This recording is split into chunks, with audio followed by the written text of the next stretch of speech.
Right, welcome to the new style videos for part 2. This is the push day. Again, there isn't really much to say to get started, so let's get into it. Right, so basically, simple as push day, same style as last time. I'm going to work through each of them, tell you what I'm working, why I'm working it, and then sort of how to figure out what the best exercises are in accordance with the most common and the most scientifically backed principles like neuromechanical matching, internal moment arm lengths, trying to match the external moment arm lengths to where the muscle has best leverage for the particular part you're trying to target, and then all of the above really. Anything extra I think should be added into it. So without further ado, we're going to get started as always using the Whoop to track my training on the Strength Trainer app, or the Strength Trainer section I should say. It's not the Strength Trainer app, it's the Strength Trainer section of the Whoop app. So start with the plate loaded press. This is going to be upper chest bias, so sort of working at 30 degrees of shoulder abduction, so around here, you'll see it anyway, and then just full shoulder flexion, and or not necessarily full shoulder flexion, but get to any level of shoulder flexion that's comfortable, if that makes sense. If it doesn't, we'll reiterate it as we go throughout the workout. But let's whack on the warm-up weight, and then we'll work the weights up. Should get to about 70 kilos on this total, so we'll see how it goes. Right, so this is what I mean about doing tucked in elbows and then full shoulder flexion. So for this exercise, because I want to target my upper chest, I will be sat with a lower bench so I can get a higher level of shoulder flexion. I'll show you that in practice now.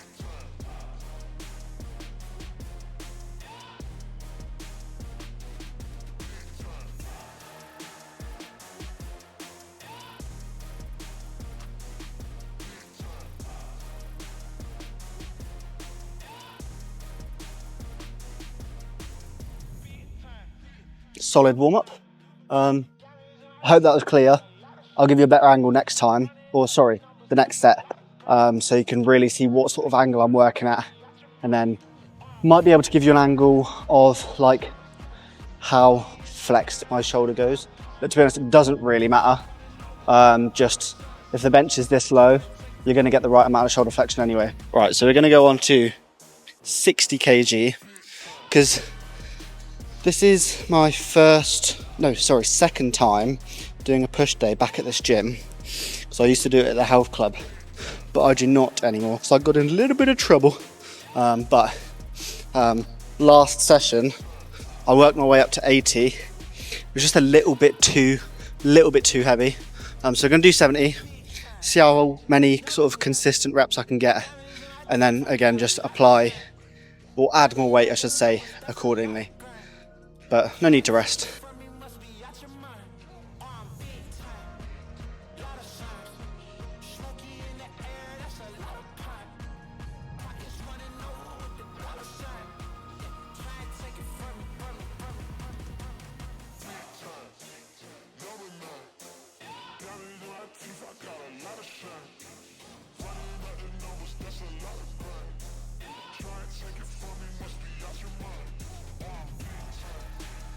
Well, clearly 70 actually is too easy.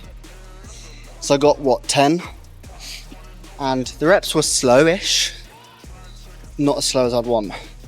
Especially towards the end of a set. And even more so towards the end of a 10 rep set. So let's whack another 5 on. This will be 80. Yeah, I seem to really struggle with this one. But maybe it's just a case of trying to get familiar with the movement again, and then working my way up to the heavier weights like before. We'll see how it goes. Right, so this should be a bit of a better angle. I just realised I haven't got my tunes on. But anyway, yeah, this should be a bit of a better angle to sort of see how raised, or I suppose how flared my elbows are. But we're now on 80 kg. Got 20, a 15 and a 5 each side. And then we'll go on to the next chest exercise. So yeah, in the grand scheme of things, also I have to apologise because it keeps making, like the clouds keep going in and out. So it makes it really dark and then really light. I might just put the camera on auto, and you'll have to bear with. It might look over or underexposed when it's on auto, but I'll give it a try. All right, there we go. It's on auto mode. Anyway, as I was saying, so in general, that looks really bad. It just looks really washed out, doesn't it? Okay, I'm just going to have to probably put some adjustments on this to make it look a bit nicer. So, as I was saying, so the internal moment arm of the upper chest, so the clavicular fibers of the chest, is relative to the other two fibers of your chest, or the other two portions, I should say, highest in shoulder extension. So this movement, okay? So it should be pretty obvious by just looking at that and knowing that if you want to target your upper chest, be in shoulder extension. And you can also increase the upper fiber activation by having sort of 30-ish degrees of shoulder abduction. So abduction, so abduction is this one when your arm's coming up. So this would be about 30 degrees of abduction. I did have this little debate with someone the other day who was saying, but can you really be bothered to look at the degrees? It's like, yeah, well, yeah, but it shouldn't actually be that difficult to figure out where the right degrees are when you're training. Like, you don't need to bring a protractor with you. You're not trying to get a ruler and measure the distance. Just roughly. Really doesn't matter that much. Just get it rough. That's all I'm saying. Anyway, let's do this 80 kg and see how I get on with it.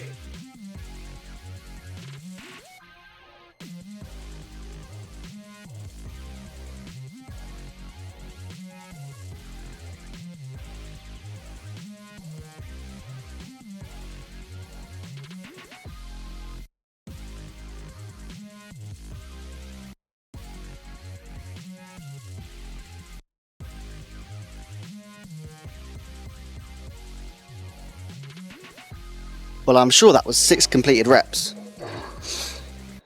which is the same as what I got last time, but it's a whole fucking lot better form. So that's progress.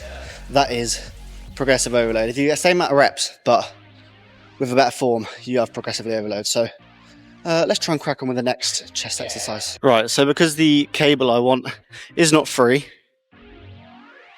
we're just going to do a dumbbell press. But again, upper chest bias. My upper chest just needs a shit ton of work.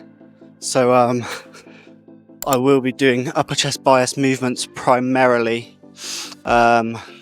during my push sessions over the next few months. Then I'll sort of reevaluate where I need to be at. Because I don't usually do this movement for upper chest, or to be honest, I rarely do this movement anyway. I'm gonna have to play a little bit around with what's the right weight to do. I'm kind of hoping someone gets off the machine or off the cable, but I don't know. I can't complain too much, can I? Right, I keep saying I need to put the my headphones in, but I never do, so let's do it. If you've not tried these headphones before, holy shit, are they good. They are the Sony WH-1000 XM5, or just search Sony XM5. They're nuts. Okay, right, I've put it back on manual mode, so it might look a little bit better now. But I'm going to keep it on this. I think you may just have to bear with if the sun keeps going in and out, but we'll have a look. On the Charlotte Plank fan, I don't know what you call it, you know what I mean. I'm listening to Charlotte Plank a lot.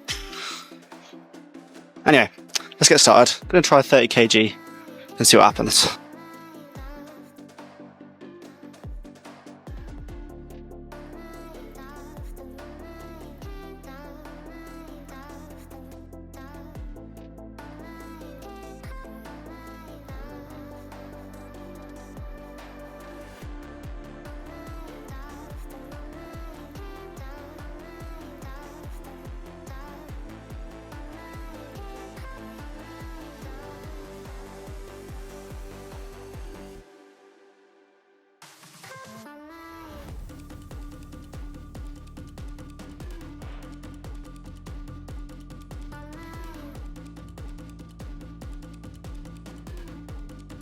Right, that was 8.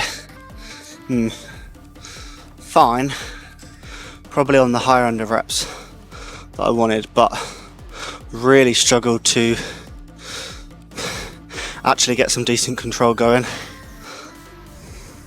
So it's a little bit annoying, but what can you do? Was just hoping that chest or the cable stack was free, but let's have a little rest and see if it is next time.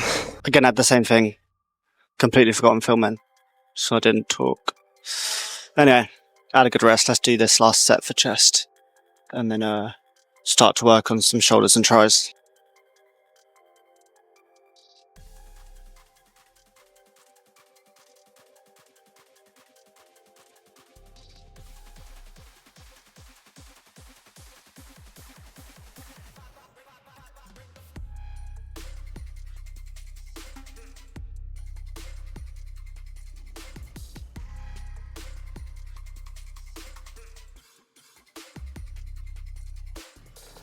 Okay, I think that's chest done. I mean, the cable is now, of course it is, bloody free. That's a good thing. Let's go check out what we're doing for triceps today. Right, so on to triceps. Probably got a good 40 minutes left, which is nice. This is by far my favourite tricep exercise. And there's not really too much behind it apart from the fact super stable. Where your triceps are strongest, this exercise makes it the most challenging, and then like the same goes vice versa, so where your triceps are weakest, this exercise is easiest. That's literally all it is. You can double this up, and I've seen people like put a resistance band like around this arm, then around their back, then around the other arm, so your arms are like stuck here, so you're literally just in pure kind of sagittal plane pressing down. I don't really like that too much, because then I wouldn't be able to unrack or rack the weight. Don't know how he did it, I might have to ask him, but anyway, it was on TikTok, some guy I hadn't seen before, but you get what I'm saying. So this will be the first tricep exercise.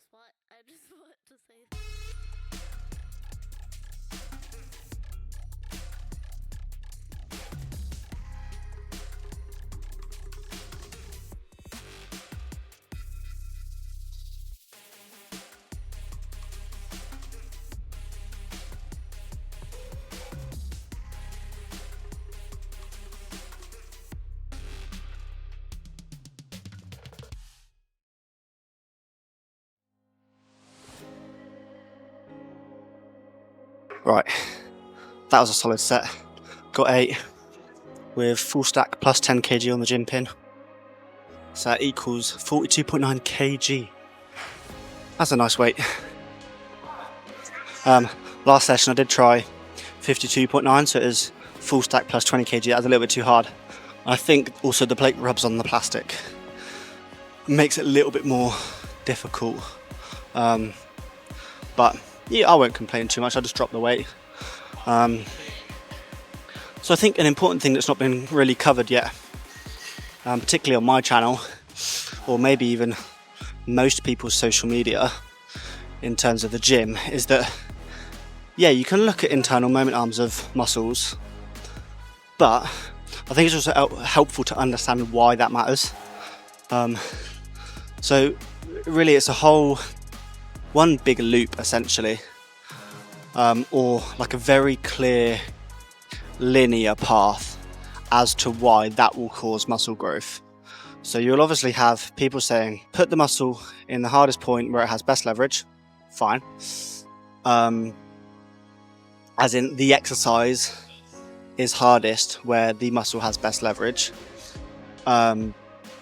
which again is fine, and you say that causes more muscle growth, but there's like 3 or 4 things in between them 2 steps that will explain point to point. So let's go through them. So a muscle having more leverage means it can produce more force with less effort. Essentially that's what it is. It can perform a movement, so let's say elbow extension, easier at a certain point. So because of that, your brain is going to increase the amount of central motor command to that muscle. So let's say you do an exercise where it doesn't really work well with where the muscle has best leverage, okay? Let's say it's easiest where the muscle has best leverage to produce high amounts of force. You're going to get reduced central motor command than if you were to do an exercise where the hardest part of the exercise is in the same angle that the muscle is strongest or has best leverage. Okay, but why is that important? Why does it matter that they get more central motor command? Because the central motor command is what tells your muscle to move. Essentially, that's what it is. And in order to actually grow, that increased level of central motor command is also increased by your tolerable perception of effort, or just your perception of effort in general. So when that perception of effort increases, i.e. you get towards the end of a set, again, this is why stability is important, because stability demands increases your perception of effort without increasing motor unit recruitment. That's important. You want your perception of effort to be higher whilst increasing motor unit recruitment. So, like I said, as you get towards the end of a set, you're challenging the muscle in the part where it is strongest, which then means it's going to increase central motor command, which then means it's going to have higher levels of motor unit recruitment. So as you get towards the end of a set, your motor unit recruitment, assuming you've reached task failure for that exercise, will be as high as it possibly can. Again, assuming you reached failure. But then stopping to 1 or 2 reps shy, you'll probably be at 90 to 95% of motor unit recruitment as you would if you trained to failure. So that's up for debate whether you want to do that or not. But the bottom line is, train a muscle where it is strongest and the exercise is hardest, increases central motor command, increases high threshold motor unit recruitment. So you get to the motor unit pool, or you basically start to recruit the motor units that are more primed for growth and have higher potential for growth. That's it. And then you grow more. There's plenty of little branches off from that conversation you could have. Stability being one, or high reps being one. You still get the same amount of stimulating reps, just you have more reps before it. Things like that. But I hope that makes sense as to why you would... it's just gone very dark. As to why you would want to have a muscle trained at the hardest point. Or I hope that makes sense in terms of why you would want an exercise to challenge a muscle the most where the muscle is strongest. So I'll pop a graph up on the screen now so you can have a look sort of where the triceps are strongest in terms of shoulder flexion, so this angle, and then also shoulder extension, because it does differ from tricep head to tricep head. So obviously there are 3, so I think that's just an important consideration. So let's go do the next set and then we'll have another tricep exercise. But if you look at that graph again, you'll see why this exercise is so good and why you'd potentially want to have your elbows tucked, because the long head of the tricep has best leverage, so it can produce the most force and mechanical tension when the arms are by the side and when the elbow is most flexed. So you essentially want this portion to that portion to be the hardest, and then after that the resistance drops off, which is exactly what this exercise does. So there's not really much point going past that, into this point for this exercise. But again, do it if you want to, do it if you enjoy the full exercise, but you don't need to. So yeah, let's do the last set of this.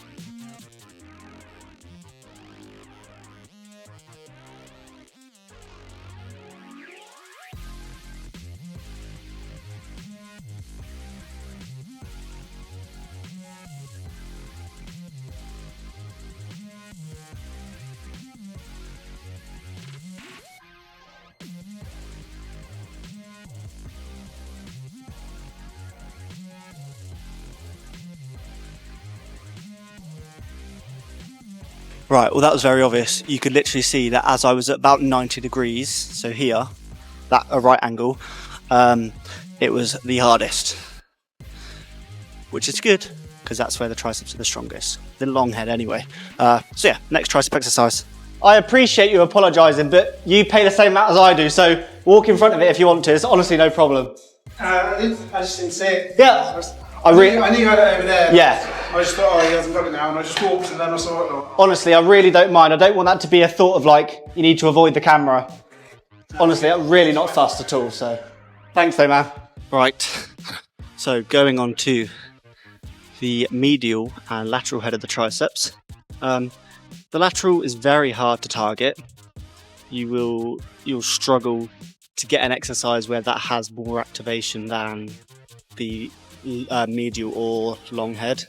So if I was you, do a long head exercise, do a medial head exercise, you'll cover all your bases then. I wouldn't really get too worked up on trying to target the lateral head, but quite often, like a very good example is the triceps, if you have one head that's strong in one position, the other head will be stronger in the other. So for the medial head, it's literally the complete opposite than the long head. So for the medial head, you want around 90 to 180 degrees, so straight over your head with shoulder flexion. That's ideal, that's where it's strongest. And it's also strongest in full elbow extension or closer to extension, whereas obviously the long head is stronger in full flexion movements. So taking that into account, you got to do an exercise, or you should do an exercise, I should say, that makes the movement hardest in full flexion. So as you get towards flexion, that's when it's hardest. So that is exactly what we're going to do. If you're not quite sure how to do that, easy to figure out. If you're doing a cable machine, this is the easiest. If there's a right angle between where you're holding and the cable, that's the hardest point. Super, super easy. I will edit it whilst I'm doing this for you to see where that right angle is and where that hardest point will be. And then, yeah, you can go based on that. So let's do this first set.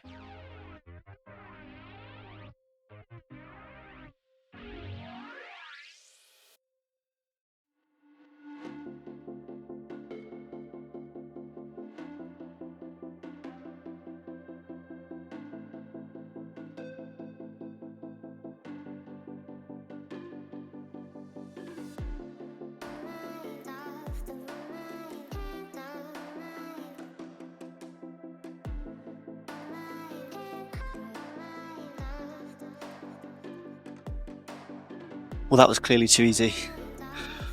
So I've upped it to the full stack. Again, if that's too easy, we'll do a third set. I wouldn't usually do that, but you can. And then at least we know what the weight I should use is the next time I do it. So it wasn't too bad. Slightly unstable. I might just whack a belt around me to pin me to the bench and see how that goes.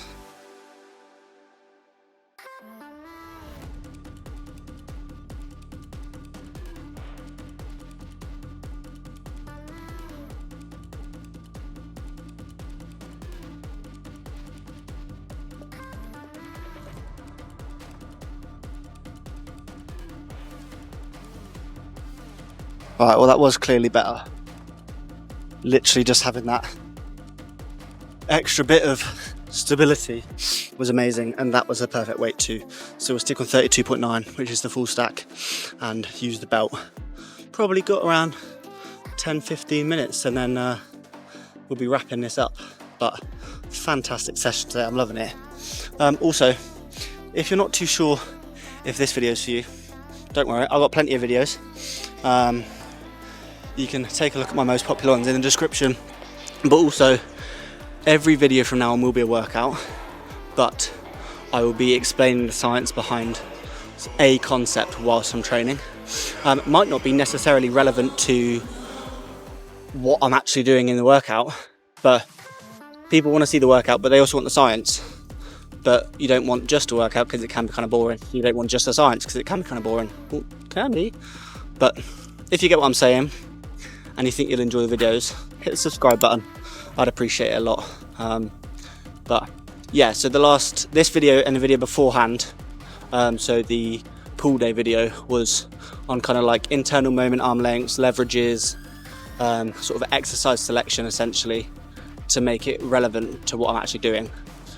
And then as we move on to things, I'm going to start to talk about why mechanical tension is important, how to ensure you're getting or creating mechanical tension, I should say, and examples of mechanical tension, and then examples that have high external force, like jumping, but low internal force, and then vice versa. So exercises that have high internal fiber force, thus mechanical tension, but low external force, because it depends what your goals are really. If your goals are muscle hypertrophy, then you want internal fiber force. But if your goal is power, then obviously you want high external force. So just a little thing we cover, and just a little thing I wanted to mention if what I'm talking about isn't necessarily for you. Right, we'll do this last set and then hop onto shoulders and then finish with quads.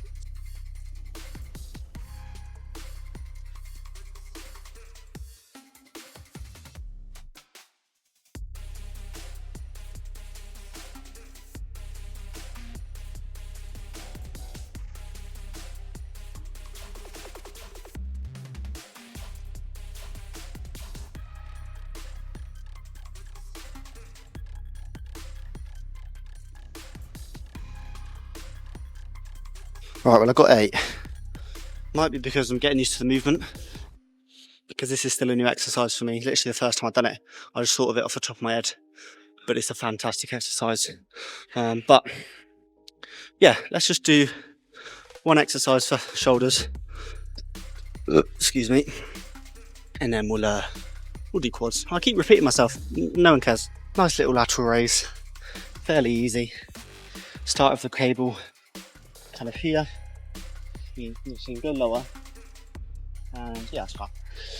So start with the cable there, lateral raise up, super easy. Only thing is, this does not match the internal moment arm of your mid delts at all. I just like the fucking exercise, so just do it, mate.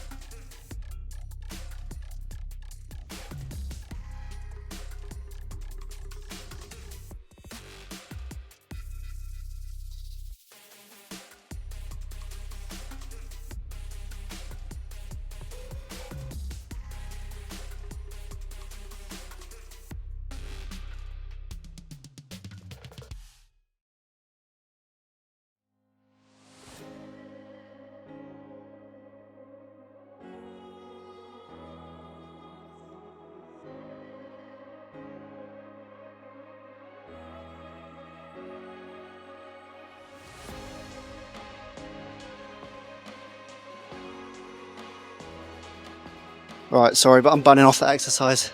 That is awful. I need to have a rethink as to what a good exercise would be for the lats. The lats? The delts, mid delts. Nonetheless, let's go finish off with quads. Right, there's fuck all to this. It's a leg extension, 2 sets, and we're done.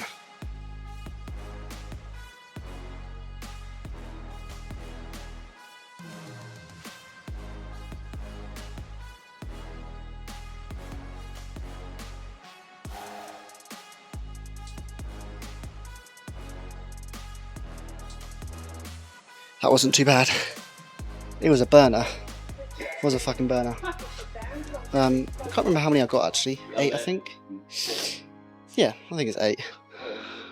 Let's have a little rest and then do this. I'm going to up the weight by 1.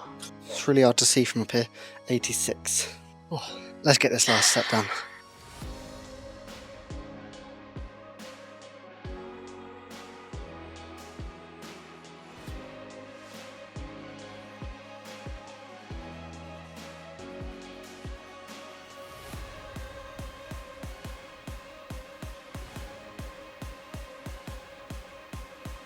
Oh, that was it. Thank God for that. As always, that's everything done. Thanks for watching. Hit the subscribe button if you're new. Smash the thumbs up button. And make sure you turn on that bell icon so you get notified every time I post these bangers. That's all from me. I'll catch you in the next one. Peace.